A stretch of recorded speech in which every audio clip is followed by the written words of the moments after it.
8-9 سال کا آپ کا بچہ ہو اور لا کے مدرسے میں چھوڑنا، اس دن آپ کا دل بتائے گا کہ کتنی قربانی ان مدارس میں پڑھنے والے ان طلبہ کی ہوتی ہے۔ یہ اپنے ماں کو چھوڑتے ہیں، باپ کو چھوڑتے ہیں، بہن کو چھوڑتے ہیں، بھائیوں کو چھوڑتے ہیں، اچھے کھانوں کو چھوڑتے ہیں، دنوں رات سارے لوگ عیش پرستی موج مستی میں زندگی گزارتے ہیں۔ یہ دنوں رات قال اللہ اور قال الرسول کی صدائیں بلند کر کے اللہ کو خوش کرتے رہتے ہیں۔ لہٰذا ان طلبہ کی بھی قدر کیجئے۔ اللہ تعالیٰ نے ان طلبہ کا اکرام فرمایا ہے، چنانچہ حدیث میں ہے کہ فرشتے ان طلبہ کی خوشی کے لیے اپنے پروں کو بچھاتے ہیں۔ ارے آپ اگر اپنے پروں کو نہیں بچھا سکتے تو کم سے کم انہیں محبت کی نظر سے دیکھا کریں، ان کی شکوے شکایتوں میں اپنا وقت برباد نہ کریں۔ میں مانتا ہوں مسجد میں شرارت کرنا، کھیلنا، کودنا غلط ہے، لیکن بچوں کے تعلق سے شریعت کا اس میں کیا رویہ ہے، آپ سے گزارش کروں گا کہ اس کو بھی علماء سے مل کے سمجھیں۔ اور پھر میں کہہ رہا ہوں، یہ بچے جو آج کبھی کبھی مسجدوں میں کھیل کود کر لیتے ہیں، حالانکہ بچوں کو سمجھایا جاتا ہے مسجد کھیلنے کودنے کی جگہ نہیں ہے، شرافت کے ساتھ نماز پڑھا کرو، لیکن بچے چھوٹے ہوتے ہیں، دھیرے دھیرے سمجھ آتی ہے، سمجھنے لگتے ہیں، پھر وقار کے ساتھ وہ نماز پڑھتے ہیں۔ ہم یہ نہیں کہہ رہے کہ بچے مسجدوں میں کھیلیں، ہم آپ سے کہہ رہے ہیں کہ آپ ان کے ساتھ محبت سے پیش آئیں، ان کے ساتھ محبت سے پیش آئیں، یہی آگے چل کے آپ کا مستقبل ہے، یہی دین کے رہبر ہے، یہی رہنما ہے۔ آپ خود اندازہ کریں پورے سال میں اس مجمع میں کتنے ایسے لوگ ہوں گے، پورے سال میں ایک ختم قرآن پاک پڑھنا میسر نہیں ہوتا۔ آپ سوچیں یہ کتنی بڑی سعادت کی بات ہے اور اللہ کی طرف سے کتنی بڑی فضل اور کرم کی بات ہے کہ اس مدرسے میں پڑھنے والے 2 طلبہ عزیز، میں واقعی جس دن ان بچوں نے ایک نشست میں قرآن سنایا، ایک نشست میں قرآن سنایا، آپ سے یقیناً میں سچ کہہ رہا ہوں، جب ان کے اساتذہ نے مجھ سے بتایا کہ مفتی صاحب آج فلاں بچہ ایک نشست میں قرآن سنائے گا، اس خوشی کا صحیح احساس وہی کر سکتا ہے جو حافظ قرآن ہے۔ یقیناً خوشی سے آنکھوں سے آنسو نکل پڑے اور دل میں یہ خیال آیا کہ انشاءاللہ اللہ رب العزت ان حفاظ کرام کی برکت سے ان اداروں کو اللہ تعالیٰ اور اوپر لے جائے گا کہ 2 بچے ماشاءاللہ یاد رکھیں، حافظ بنا دینا، پگڑی باندھ دینا یہ کوئی کمال نہیں ہے۔ ہمارے اساتذہ جانتے ہیں یہاں سے جو طلبہ حافظ ہوتے ہیں باقاعدہ ان پہ پوری نظر رکھی جاتی ہے۔ اس سے پہلے یہاں سے جتنے طلبہ حافظ ہو کے گئے ہیں ان سب کا ریکارڈ مدرسے میں موجود ہے۔ الحمدللہ تمام طلبہ نے مختلف جگہوں پہ پورا قرآن تراویح کے اندر سنایا۔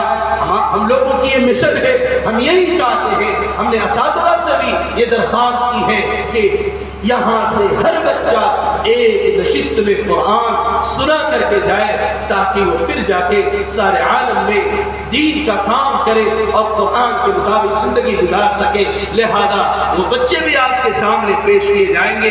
ان مختصر سی باتوں کے ساتھ میں آپ سے رخصت ہوا چاہتا ہوں کیونکہ ہمارے معزز اور مؤقر علماء کرام ابھی موجود ہیں اور ان کی بات ہوگی۔ اور ایک آخری بات آپ سے کہتا چلوں، آپ اسی طریقے سے بیٹھے رہے، ہم لوگوں کا یہ پروگرام 12 سے 12:30 کے اندر تک انشاءاللہ ختم ہو جائے گا۔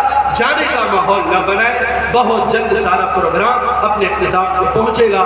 اللہ تعالیٰ آپ کے آنے کو، جمع ہونے کو بے انتہا قبول فرمائے اور قبول فرما کے ہمارے شہر بلیا کو اللہ تعالیٰ ایک دینی نمونہ بنائے، ہر گھر کے اندر عالم اور حافظ پیدا ہو، ہر گھر کے اندر دینی نظام قائم ہو، ہر مسجد کے اندر تفاسیر قائم ہو۔ ہماری یہ چاہت ہے، ہم اس میں محنت کر رہے ہیں، اللہ سے دعا بھی کر رہے ہیں۔ اللہ تعالیٰ ہمارے شہر کو، ہمارے ضلع کو دینی اعتبار سے ترقی عطا فرمائے۔ اور آپ یہ محسوس بھی کرتے ہوں گے کچھ قبل ہمارا علاقہ مساجد کے اعتبار سے بھی، مدارس کے اعتبار سے بھی جس سطح پہ تھا، آپ شہر کے متصل جتنے بھی علاقے ہیں، چاہے اسلام آباد ہو، قاضی پورہ ہو، بحیری ہو، پروندہ پور ہو، متصل جو بھی محلے ہیں، آپ سب جگہ جا کے یہ جائزہ لگا سکتے ہیں۔ الحمدللہ ہر جگہ مدارس مساجد کا معیار بہتر اور بلند ہو رہا ہے، یہ اللہ کا فضل ہے۔ اللہ تعالیٰ سے دعا ہے